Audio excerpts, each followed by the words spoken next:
Gymeriad sobor iawn gafodd band y Cory yn cychwyn y 1884 fel y ton Temperance Band.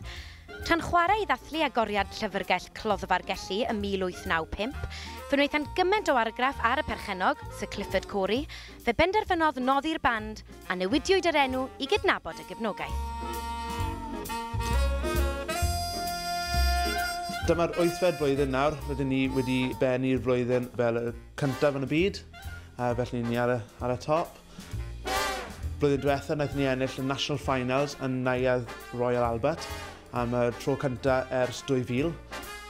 Y tlws mwyaf enwog yn y byd banjo pres, rydyn ni'n hapus iawn I ddweud ni wnaeth ennill blwyddyn diwethaf. The band is very proud of its record in all of the competitions which it enters.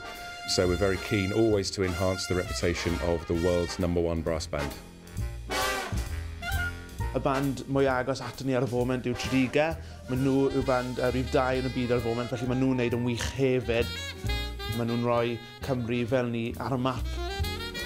We always approach competitions by never thinking about the other bands. We purely think about ourselves because the idea is to get the Cory band sounding as good as we possibly can get it. So we devote all our energies to that, and what other bands do is up to them. Mae'r dyn y canol, mae fe eisiau perfformiad gwych, felly mae angen I bawb weithio yn y tŷ hefyd, ddim jyst rhoi lan I band heb ymarfer. Rydyn ni'n cwrdd lan dwywaith yr wythnos, pob wythnos drwy'r blwyddyn, ond yn rhedeg lan tuag at cystadleuaeth wedyn, ni'n cwrdd am yr wythnos cyfan. Mae'r dyfodol yn bwysig i'r band.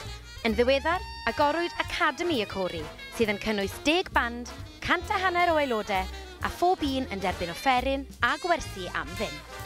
Through music and through their bands, they can interact with people of all ages, or all nationality, different languages, different colour. In fact, the only thing that they would all have in common is the music.